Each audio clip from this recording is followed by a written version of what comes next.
آپ مسجد نبی کے صحن میں تشریف لے کے آتے ہیں اور صحابہ کرام کی مجلس لگی ہوئی ہے. صحابہ آپس میں کوئی گفتگو کر رہے ہیں. تھوڑی سی آواز زیادہ کر دوں. صحابہ آپس میں گفتگو کر رہے ہیں. کملی والے آقا صلی اللہ علیہ وسلم جب تشریف لے کے آئے تو صحابہ ادباً خاموش ہو گئے.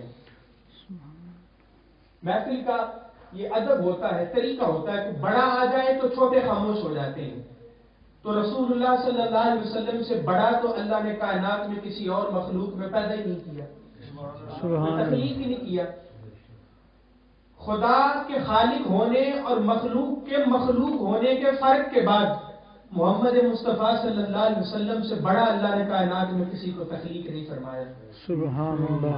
یا صاحب الجمال و یا سید البشر من وجهك المنیر لقد نور القمر لا يمكن الثناء كما كان حقه بعد از خدا بزرگ توئی قصہ مختصر. سبحان اللہ. رسول اللہ صلی اللہ علیہ وسلم تشریف لے کے آئے، صحابہ کرام خاموش ہو گئے. میرے کملی والے آقا صلی اللہ علیہ وسلم پوچھتے ہیں صحابہ تمہاری مجلس کا مقصد کیا ہے؟ کس لیے بیٹھے ہو؟ تمہارے بیٹھنے کا مقصد کیا ہے؟ تو صحابہ کرام ہاتھ جوڑ کے یا رسول اللہ صلی اللہ علیہ وسلم ہمارے والدین آپ پر قربان، آقا اسلام کی صورت میں اور آپ کی صورت میں اللہ نے جو ہمیں نعمت عطا فرمائی ہے اس نعمت پر اللہ کا شکر ادا کرنے کے لیے بیٹھے ہیں. سبحان اللہ. سبحان اللہ. بھئی اور محفل میلاد کس کو کہتے ہیں؟ یہی محفل میلاد کہ حضور کی آمد پر اللہ کا شکر ادا کرنا، اسی کو محفل میلاد کہتے ہیں. اب بڑا توجہ طلب بات ہے. رسول اللہ صلی اللہ علیہ وسلم پوچھتے ہیں میرے صحابہ کیا اس بات پر قسم دیتے ہو کہ تم اسی لیے بیٹھے ہوئے ہو؟ کیا تم اس بات پر قسم دیتے ہو کہ تمہارے بیٹھنے کا مقصد یہی ہے؟ یا رسول اللہ صلی اللہ علیہ وسلم ہم قسم دیتے ہیں کہ مقصد وہی ہے جو ابھی ابھی آپ کو بتایا ہے. رسول اللہ صلی اللہ علیہ وسلم فرماتے ہیں قسم لینے کا مطلب یہ نہیں کہ مجھے تمہاری صداقت پر کوئی شک ہے، تمہاری صداقت پر کوئی آنچ نہیں، تمہاری صداقت پر کوئی شک نہیں. قسم اس لیے نہیں لی کہ تمہاری بات میں شک سمجھتا ہوں، بلکہ قسم اس لیے لی ہے تم باہر محفل سجا کے بیٹھے ہو، میں اندر حجرے میں تھا، جبرائیل میرے پاس آئے اور عرض کرتے ہیں یا رسول اللہ صلی اللہ علیہ وسلم ذرا باہر نکل کر تو دیکھیے آپ کے غلام یہاں زمین پر آپ کی آمد کی شکر کی محفل سجا کے بیٹھے ہیں، ادھر اللہ عرش پر فرشتوں کی محفل سجا کر آپ کے غلاموں کے اس کام پر فرشتوں میں بیٹھ کر فخر فرما رہا ہے. سبحان اللہ. سبحان اللہ. یہ حضور کا میلاد ہے. سبحان. کہ نہ کوئی بدعت ہے نہ کوئی شرک ہے، یہ میرے سونے رسول صلی اللہ علیہ وسلم کے صحابہ کی سنت ہے. سبحان اللہ. اور یہ قسمت والوں کہتے ہیں نا محبوب کی محفل کو محبوب سجاتے ہیں اور آتے ہیں وہی جن کو میرے سرکار بلاتے ہیں، اور وہ لوگ خدا شاہد قسمت کے سکندر ہیں. اللہ نے بڑے بڑوں کو دولت دی ہے، بڑے بڑوں کو طاقت دی ہے، لیکن سرکار کا میلاد منانا ہر کسی کی توفیق کی بات نہیں. وہ کن کی توفیق ہے؟ وہ لوگ خدا شاہد قسمت کے سکندر ہیں جو سرور عالم کا میلاد مناتے ہیں. سبحان اللہ. حضور کا میلاد.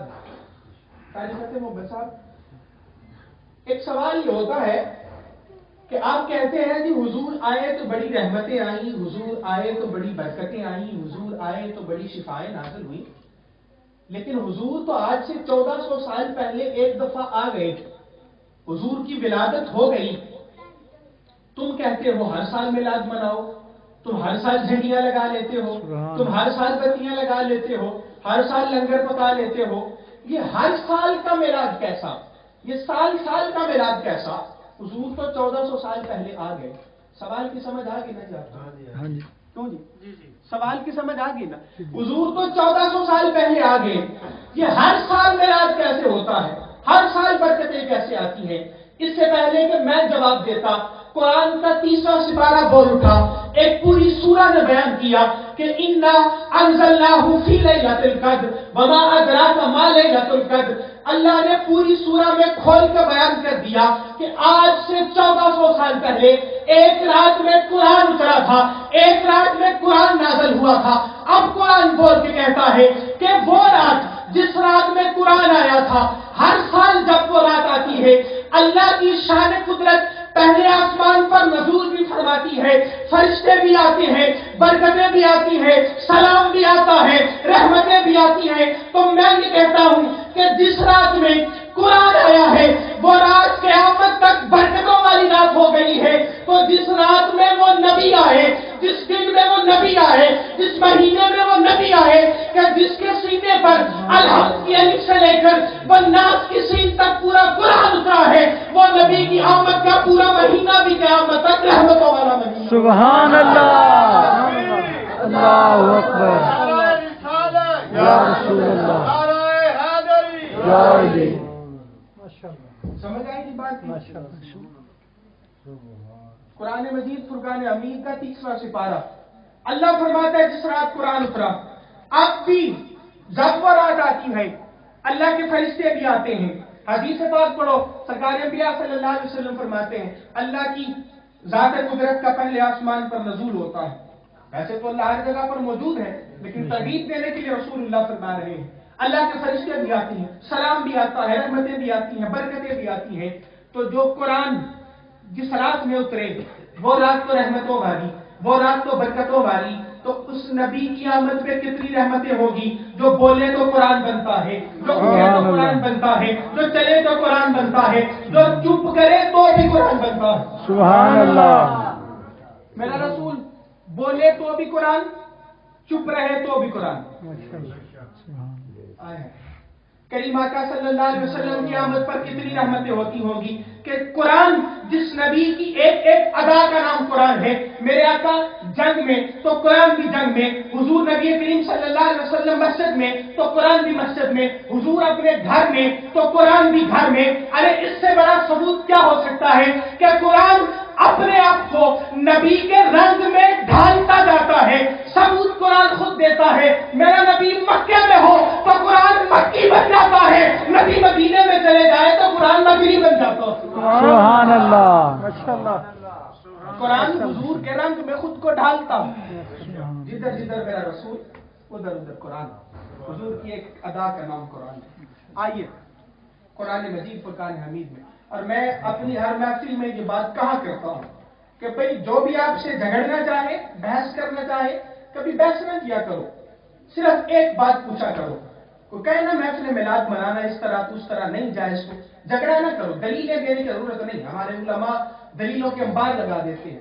میں صرف اتنا کہتا ہوں، اس سے صرف ایک بات پوچھو، اس کو صرف ایک بات بتاؤ کہ ہمارے مطابق ہر وہ محفل جس میں سونے کریم آقا کا ذکر کیا جائے اور حضور کی آمد پر اللہ کا شکر ادا کیا جائے، وہ محفل میلاد ہوتی ہے۔ اب بتا تو حضور کا ذکر کرنا جائز ہے یا ناجائز ہے؟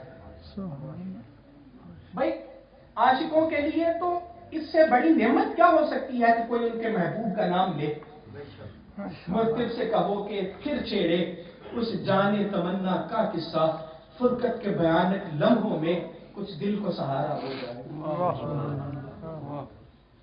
حضرت شیخ مہدی الفاسی علیہ رحمہ آپ فرماتے ہیں حضور کا نام سن کر، حضور کا ذکر سن کر جس شخص کے کلیجے میں ٹھنڈ نہیں پڑتی، اس کے سینے میں دھڑکنے والا دل کسی مومن کا دل ہی نہیں ہو سکتا۔ ہمیں دلیلوں کی ضرورت نہیں، ہم بغیر دلیل کے اپنے نبی کا ذکر بھی کرنے کو تیار۔ اللہ رب العزت آپ کی ان کاوشوں کو قبول فرمائے۔ قرآن مجید فرقان حمید کی بڑی معروف سورہ کریمہ، اس کی 2 آیات مقدسہ آپ کے سامنے تلاوت کرنے کا شرف حاصل کیا ہے۔ اس سے پہلے کہ ترجمہ کروں، تمام احباب محبت سے ایک مرتبہ کا کریم کی بارگاہ میں درود و سلام کا نذرانہ پیش کریں۔ الصلاۃ والسلام علیک یا سیدی یا رسول اللہ وعلی آلک و اصحابک یا سیدی یا حبیب اللہ۔ الصلاۃ والسلام علیک یا نبی اللہ وعلی آلک و اصحابک یا سیدی یا نور اللہ۔ والضحیٰ، قسم ہے چاشت کے وقت کی، واللیل اذا سجا، اور قسم ہے رات کی جب وہ پوری طرح سے بھیگ جائے۔ 2 قسمیں